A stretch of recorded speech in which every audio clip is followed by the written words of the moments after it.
Les wagons sont en flammes et de nombreuses personnes sont mortes. On a l'impression que tout brûle, mais le sol est déjà gelé. Cecily Campbell, directrice de la maison Campbell et membre de la brigade de chevaliers d'autodéfense de la 3e voie de la Cité du commerce indépendante, se trouve face à un démon de glace. Elle tente d'attaquer, mais le démon la submerge, détruit son épée et la fait tomber. Le démon est sur le point de la transpercer avec un bloc de glace lorsque Luke arrive et la sauve. L'histoire se déroule dans la ville de commerce indépendant Ousmane. Sur le marché de la ville, un marchand discute des taux de change du Tamahagan qui ont été fixés au début de l'année. Cependant, un acheteur lui demande de baisser ses taux car il a des connexions, mais cette ville est une zone de commerce indépendant, donc personne ne se soucie de savoir si vous avez des connexions. L'acheteur tente d'attaquer le marchand, mais Cecily arrive pour l'arrêter. Grâce à son collier, l'homme reconnaît Cecily comme l'un des chevaliers de la brigade d'autodéfense. Elle explique que les droits exclusifs sur le commerce du Tamahagan sont reconnus à Ousmane. Mais s'il veut forcer les choses, il devra affronter son épée. L'homme s'enfuit alors. Tout le monde applaudit Cecily. Mais leur plaisir s'arrête lorsqu'ils entendent un grand bruit tout près d'eux. Un chevalier fou est en train de détruire des produits alimentaires. S'approchant de lui, Cecily lui explique que son épée est destinée à protéger les citoyens et non à leur faire du mal. Lorsque le chevalier fou n'écoute pas l'ordre de Cecily de se rendre et cause encore plus de tort, Cecily lui demande de l'affronter à sa place. Le chevalier fou, l'air fou, ne cesse de répéter « Pourquoi ne puis-je pas être sauvé ?» Il donne un coup d'épée à Cecily, qui tombe à terre. Alors qu'elle se relève, Cecily se rend compte qu'il s'agit d'un vrai combat. Le chevalier fou l'attaque, prouvant clairement qu'il est un maître de l'épée. Cecily s'élance à nouveau vers lui, mais le chevalier fou ne fait que fendre son épée en deux. Elle tombe à 4 pattes, désespérée. Son épée est celle de la maison Campbell. Alors qu'elle est occupée à pleurer son épée, le chevalier fou l'attaque.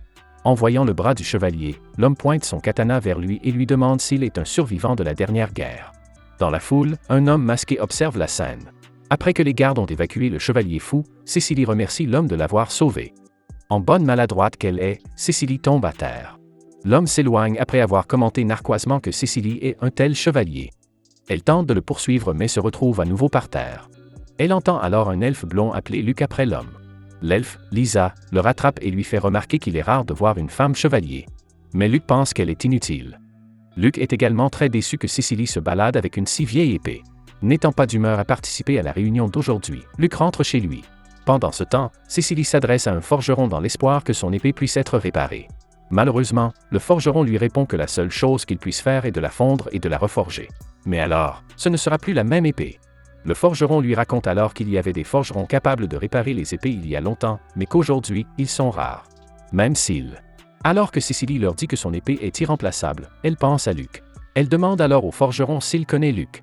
Plus tard, Cecily est dans un village à la recherche d'une maison près de l'entrée de la forêt de cendres. Lorsqu'elle arrive, Cecily voit un grand panneau qui dit « Lisa ». Par coïncidence, elle sort de la maison et s'arrête en voyant Cecily. Cela incite Luke à sortir lui aussi. À l'intérieur de la maison, Luke est en train de lire un livre lorsque Cecily s'approche de lui, le remerciant pour son aide. Cecily lui tend la main pour se présenter. Cecily n'accepte pas le manque de respect et lui serre la main de force.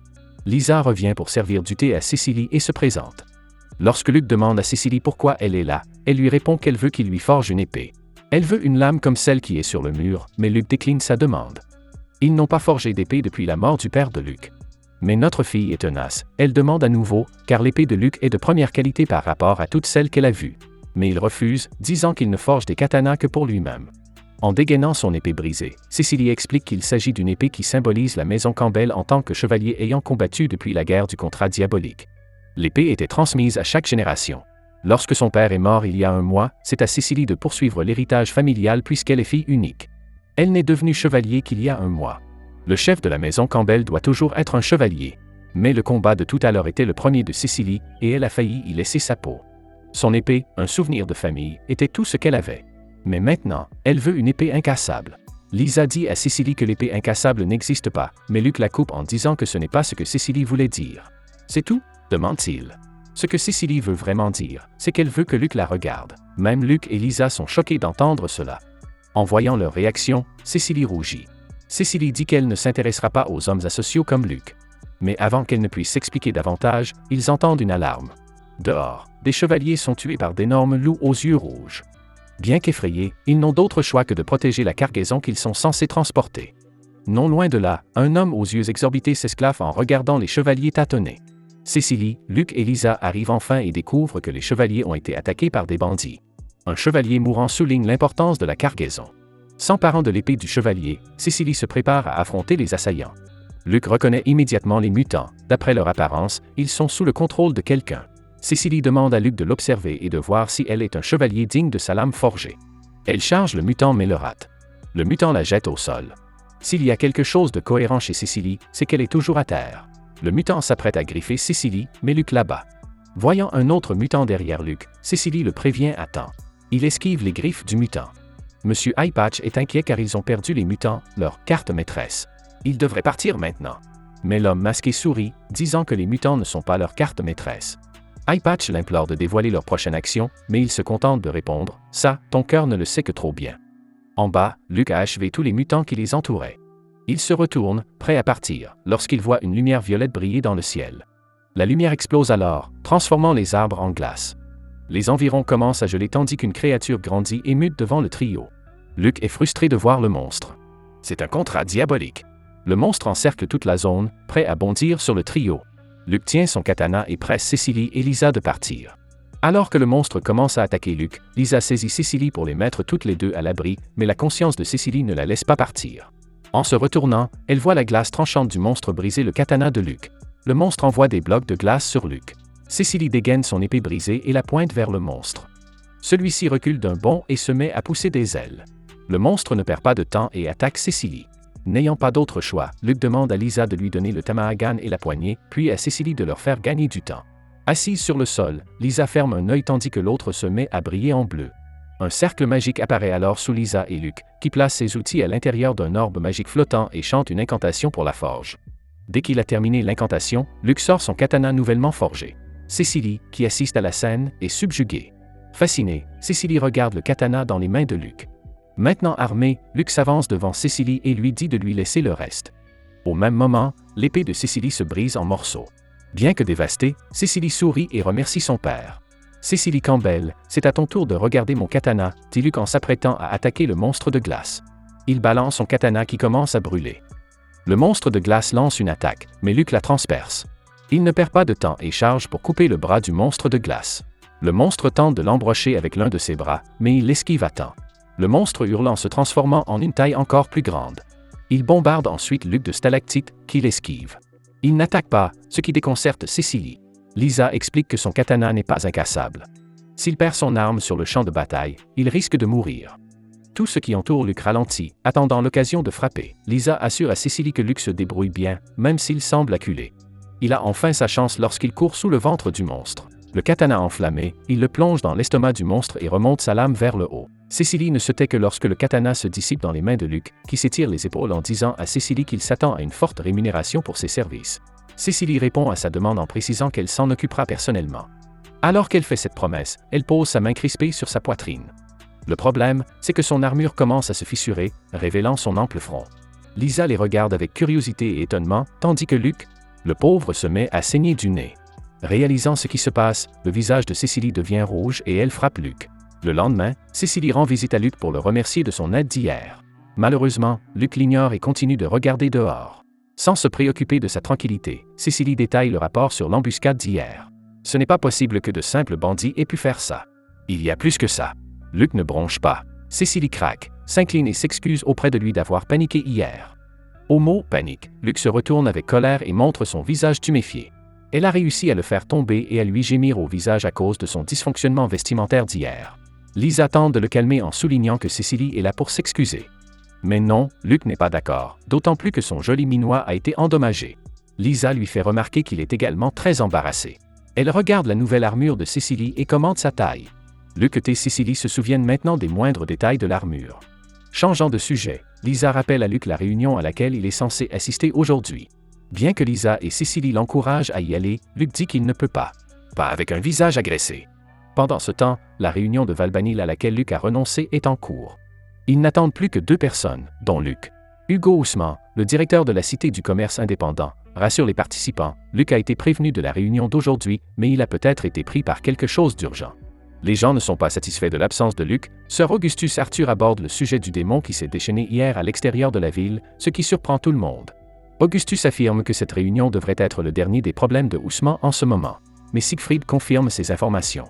Lorsqu'Ousmane révèle que le problème a déjà été réglé, l'ancien s'interroge sur la manière dont cela a été fait. Ousmane reste cependant silencieux. L'ancien n'arrive pas à accepter l'idée que le contrat du démon puisse à nouveau être invoqué. Pas alors que 44 ans se sont écoulés depuis la fin de l'abominable guerre. Serait-ce le signe d'une renaissance? Si Valbanil réapparaît, le monde s'écroulera. Tous les participants à cette réunion le savent. Le seul espoir qui leur reste est d'obtenir l'épée sacrée le plus rapidement possible. La Valbanil renaîtra-t-elle d'abord, ou bien achèveront-ils d'abord l'épée sacrée? Interrompant leur réunion, une jeune fille portant des lunettes s'assoit, demande à tout le monde de se décider et commence la réunion de Valbanil. Quelque part dans la forêt, là où l'embuscade a eu lieu, les brigades de chevaliers vérifient les pertes et réparent les survivants. Le commandant Hannibal Cazar est ensuite appelé pour voir un survivant capturé. Le bandit révèle qu'il a reçu une drogue qui l'a transformé en mutant. L'un des chevaliers, Réginald Drummond, sort son épée et la pointe sur le cou du bandit, prêt à lui ôter la vie si ce dernier ne révèle pas qu'il lui a administré la drogue. Malheureusement, le bandit n'en a pas la moindre idée, se contentant de dire que l'homme mystérieux était entièrement vêtu de noir. Les bandits viennent de recevoir des informations sur l'équipe de transport et ont reçu l'ordre de l'attaquer. Apparemment, la cargaison qu'ils transportaient contenait un précieux trésor. Le bandit affirme également avoir vu l'homme mystérieux transformer leur chef en démon. Furieux, le commandant Hannibal saisit le bandit par le col, lui ordonnant de ne plus faire de telles blagues. Avant que le bandit ne puisse s'expliquer, de sa bouche sort un démon bleu ressemblant à un dragon. Heureusement, le commandant Hannibal lui tranche la tête avant qu'il ne puisse attaquer. Eh bien, commandant, si ce n'est pas une preuve suffisante, je ne sais pas ce que c'est. Ce soir-là, le commandant Hannibal voit Ousmane et lui rapporte ce qu'ils ont découvert, en particulier la partie où l'homme mystérieux a imposé un contrat de démon à d'autres personnes. Dès qu'ils auront découvert qui est cet homme, Ousmane compte sur le commandant pour s'en occuper. Pour l'instant, ils s'occuperont de la boîte qui se trouve devant eux. En l'ouvrant, le commandant Hannibal la trouve vide. Soupirant, il promet de la garder secrète puisqu'il s'en est fallu de peu qu'elle ne soit volée. S'il n'y avait pas eu Luc et Cécilie, elle aurait été volée à 100%. Si cette boîte est vide, alors où est la vraie? En souriant, Ousmane révèle qu'il l'a fait marcher jusqu'à la ville, par ses propres moyens. Par coïncidence, la porte s'ouvre et une jeune fille entre. Le lendemain, Cécilie continue de convaincre Luc de lui forger un katana. Ses efforts sont couronnés de succès lorsque Luc accède enfin à son souhait, mais il y a un énorme mais à tout cela. L'argent. Il en faudra beaucoup pour en forger un. Luc commence à dresser la liste de tout ce dont il aura besoin. Cécilie l'arrête à mi-chemin et lui dit qu'elle ne gagne pas beaucoup d'argent et qu'elle doit en envoyer la plus grande partie chez elle. Elle demande un paiement échelonné. Mais Luc n'accepte que le paiement intégral à l'avance. Elle retourne à sa caserne, frustrée. C'est alors qu'elle est convoquée par le commandant Hannibal pour une mission spéciale. En marchant dans le couloir, le commandant Hannibal lui demande de garder cet objet spécial en sécurité, quoi qu'il arrive. Cécilie a été choisie pour sa bravoure et aussi parce que c'est une dame. C'est un peu confus. L'objet que Cécilie doit protéger n'est autre qu'Aria. Cécilie et Aria se présentent officiellement l'une à l'autre. Confuse, Cécilie demande l'objet qu'elle doit protéger. Alors que le commandant Hannibal éclate de rire, Aria se montre du doigt, indiquant à Cécilie quel est l'objet à protéger. C'est encore plus déroutant. Car, pour autant qu'elle le sache, c'est une épée magique qu'elle devra protéger, et non une dame. Aria se rapproche, se montre à nouveau du doigt et dit « Je suis l'épée magique ». Après cela, Cécilie emmène immédiatement Aria chez Luc. Ils se chamaillent instantanément, ce qui fait soupirer Lisa. Aria, elle, veut savoir si les deux sont amants. Lorsque Cécilie l'entend, elle sort immédiatement son couteau et se jette sur Luc, alors que tous deux n'y les fait. Les deux sont maintenant à la gorge l'un de l'autre, littéralement. Quoi qu'il en soit, Cécilie et Aria sont ici pour une toute autre raison. À la demande de Cécilie, Aria souffle doucement avant de lancer un enchantement. Dès qu'elle a terminé, un vent violent souffle autour d'elle, l'enveloppant d'une transe magique, la transformant en épée. Cécilie prend Aria et montre comment l'épée peut produire des lames de vent, tranchant une branche d'arbre voisine. Luc confirme que le vent d'Aria est différent de celui du contracté qui a fait des ravages il y a quelques jours. Il ajoute également qu'il faut du tamahagan comme catalyseur pour former un contrat. Celui d'Aria est différent. Après que Cécilie ait remercié Aria, cette dernière reprend sa forme humaine. Quelques instants plus tard, les trois filles dégustent des plats et des boissons dans un restaurant. Cécilie n'est pas très à l'aise avec les lieux, donc la présence de Lisa les aide beaucoup, surtout avec la nourriture délicieuse. En voyant comment Lisa s'amuse en ce moment, Cécilie dit qu'elle appréciera l'exposition à venir avec Luc. Lisa répond qu'ils ne vont pas à l'exposition pour s'amuser. C'est parce que Luc cherche quelque chose. Une épée qui peut tuer Dieu. Dès que Lisa prononce ces mots, elle tente de se rétracter. Aria ne s'y attarde pas et commande plus de nourriture pour elle. Après le repas, les trois filles se promènent en ville avec leurs pommes confites. Aria se félicite de la paix et de l'ordre qui règne dans la région et qui n'empeste pas la mort, contrairement à certaines villes. Lorsque Cécilie lui demande son âge, Aria l'estime entre 40 et 50 ans. Tout ce dont elle se souvient, c'est de s'être réveillée comme une épée pendant la guerre de Valbanil, au milieu du champ de bataille. Elle n'a jamais su pourquoi ni qui l'avait amenée là. Nombreux sont ceux qui ont manié Aria comme l'épée magique du vent. Et en raison des pouvoirs divins, les humains ont tout fait pour la voler et la manier. Cécilie et Lisa se sentent mal à l'aise face à ce qu'Arya a dû endurer, surtout en sachant qu'elle a été forcée d'ôter la vie à d'autres personnes. Arya explique qu'elle ne connaît toujours pas sa véritable raison d'être en tant qu'épée magique, à part celle d'être un outil pour blesser les autres. Arya change de sujet et qualifie cette ville de merveilleuse. Cécilie se lève alors et se porte volontaire pour la protéger à jamais afin qu'elle puisse rester.